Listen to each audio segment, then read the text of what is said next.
Per question, ano siya? Kasi kailangan on the spot.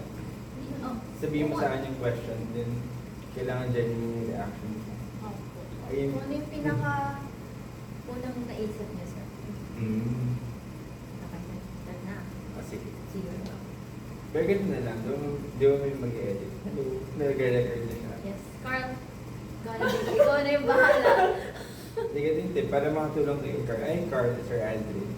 Pag nag-clap si Thea, hindi mo kakat yung scene. Okay. So mag-clap tayo. 1, 2, gumamit siya. Ay, ulit. So, One, 1, 2, 3. Pero, so, syempre intro muna. Intro, paalala, then clap tayo. For at least, kung mabulol-bulol, para at least, meron tayong take 1, take 2, take 2. Sige, sir. Okay po. Start na talaga ito, Carl. Promise. 1, 2, 3. Okay po, sir. So, good morning po, sir. So, yung purpose po ng interview na po ito is to find out the different biases of people in different fields. So, there are no wrong or right answers. So, answer po as honestly as you can. So, can you please introduce yourself for your name, age, residence, occupation po? Hi, I'm Sir Aldrin from Shrim. I'm 30 plus years old.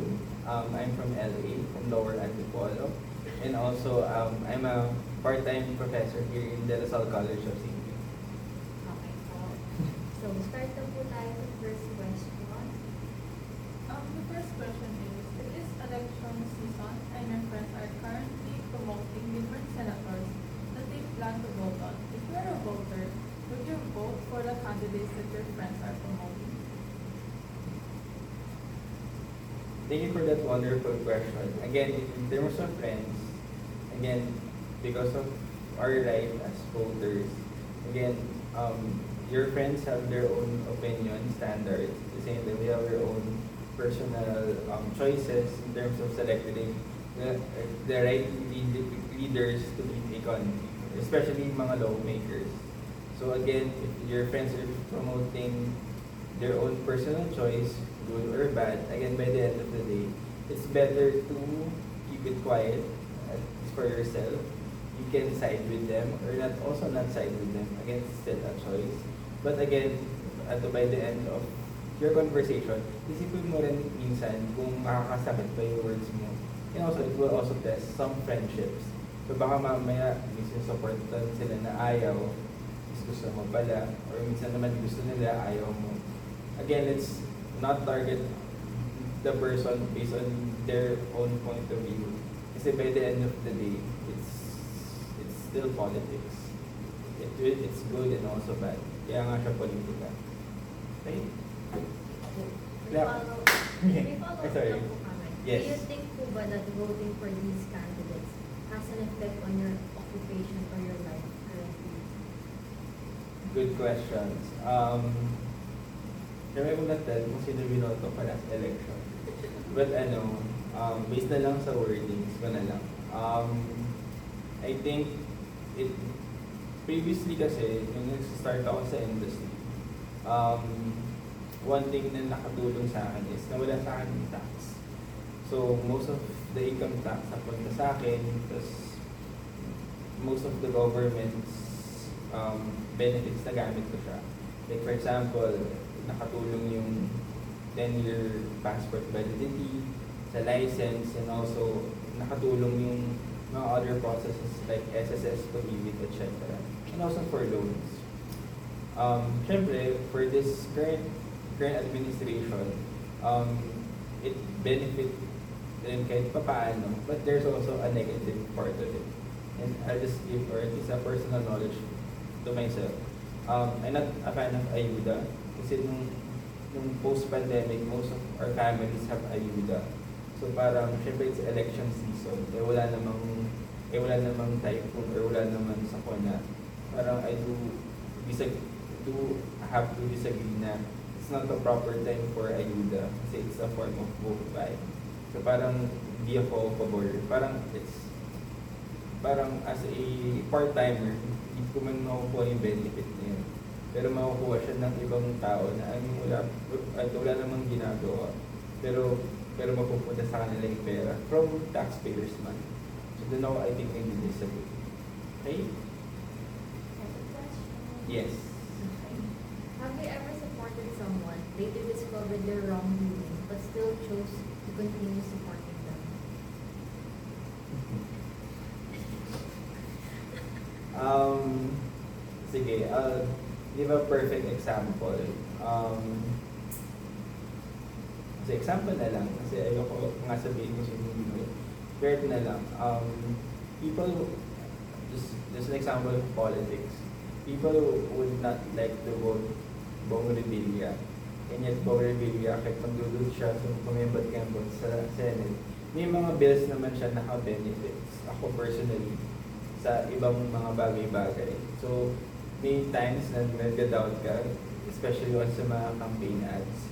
But you have to give him credit in a way kasi may mga bills din siya na pakapasa na can help yung local government namin and also, yung mga local districts sa mga barangays.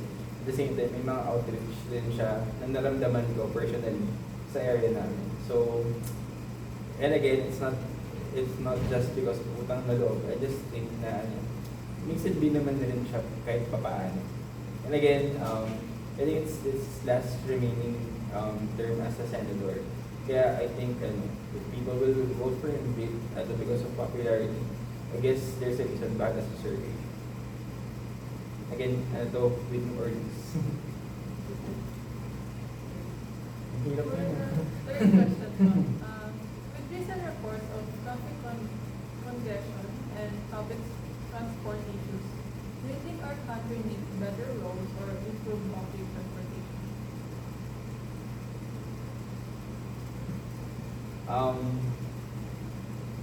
As a Angkas user and Movit and Grab, is also then a big fan of public transportation. So I just give an example there.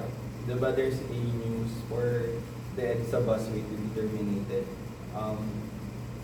I guess the best, kasi naranasan ko yung city buses before sa EDSA nung college student ako. And it's one of the worst experiences. Usually from TAP going home sa Pasig, it will take around 4 to 5 hours pauwi.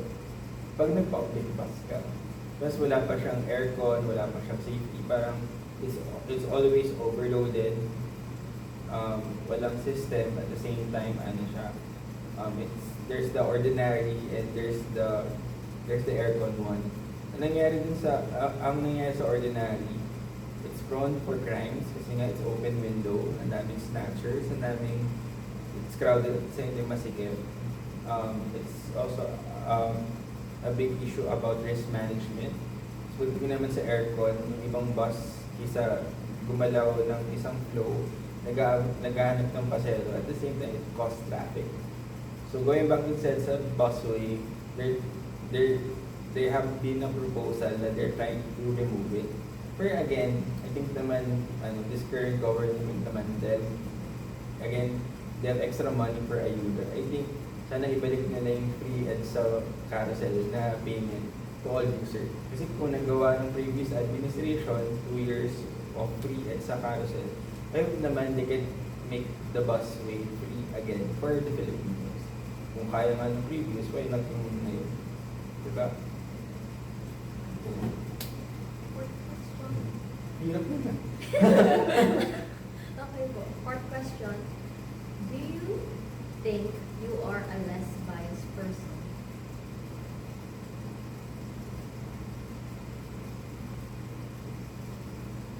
Again, it depends on the word bias. So if I say bias, it may be on the political, religious, or at least neutral. I think I'm more of a neutral. But by the end of the day, again, in a way, I follow this four structure. I think about God. I think second is country, third is family, and lastly is myself.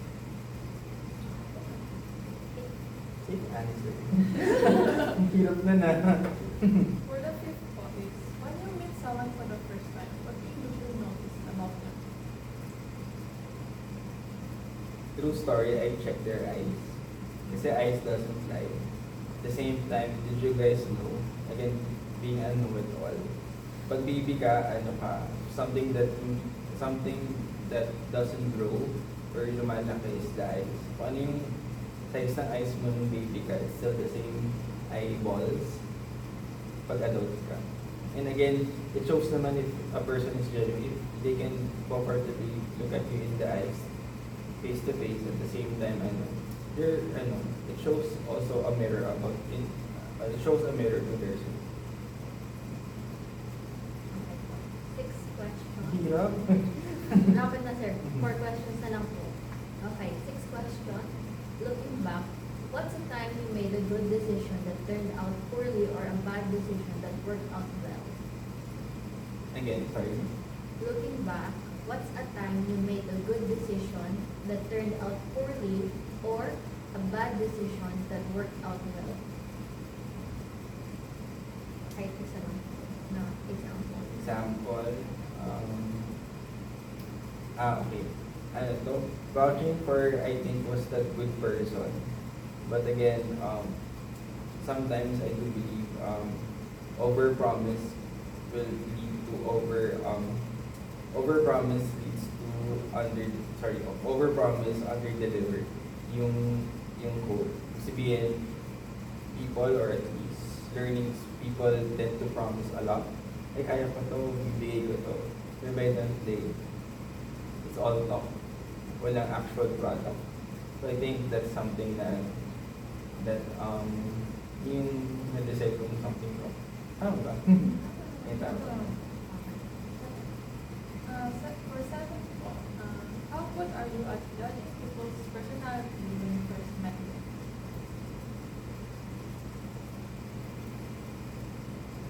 Again, we don't judge, we listen. In terms of judging, again, it depends. Pero usually, for example, ako as a professor, I don't judge student right away. Sabihin ko ay pangit siya or maganda. Again, you have to first get to know them, get their background. And again, we don't judge. Mas okay mag-listen. We listen always to our hearts, to our minds. We don't judge based on their actions. Siyempre, there's a reason kung bakit anong factors nila nagagawa yun. Or, siyempre, you should look for 3 sides. The truth, yung side ko, yung side niya, and siyempre, yung katotohanan. Okay? Alright, kung serious yung mga sagot. Follow-up question lang Yes. po, sir. Do you think people focus too much on the outcomes when making decisions?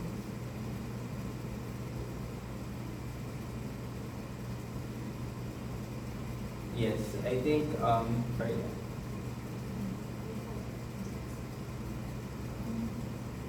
Oh yeah.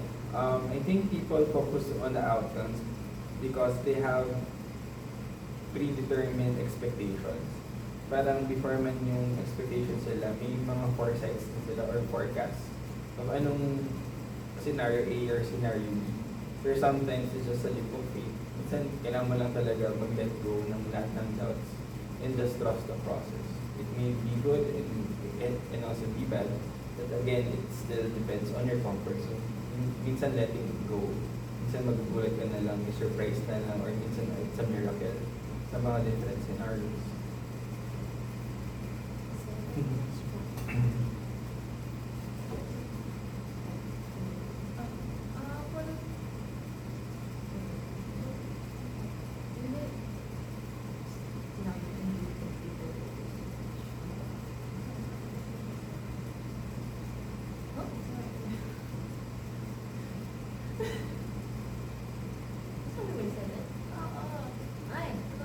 Oo nga. Sige, yung 8 na lang. 8 na lang. Sorry. Sorry po. Have you ever only listened to success stories and assumed anyone could achieve the same results? No. Why not? It really depends on the person. For example, I met someone who is successful. A successful person has a lot of failures. So if you need to be successful, you need to fail first. But if you're afraid to fail, you will never be successful. Lalim mo na. Make sense ba? For the last question po, have you ever achieved something that seems impossible, but you did it because you believe you could? Sagot ko siya. Ano siya, I never dreamed of, I was joking before na I want to be a professor 14 years ago. I thought it was impossible to go back to school with prayers and manifestation. I think prayers were, and again by accident. I have doubts and judgment before. Akala ko hindi ko kaya magturo ng students, or I think ang hirap ko makirelate. Then by the end of the day na there's a lot of people who wants to teach in Bino, but few are chosen because sa sobrang task din naman, I think I deserve to teach here. Kasi I think for me it's impossible. Then to make the impossible happen, hindi ko man expect na na isa sa mga dream ko, isa ako mag-work sa industry. I'll make many moves here in our school where they can be my pride and joy sa industry. Okay po, sir. So, yun ang po yung pinaka-end ng interview. Thank you. So, thank you po sa time nyo. Thanks you. Thank you po. Okay. Bye. Bye, Carl. Bye! True story yun na. Yung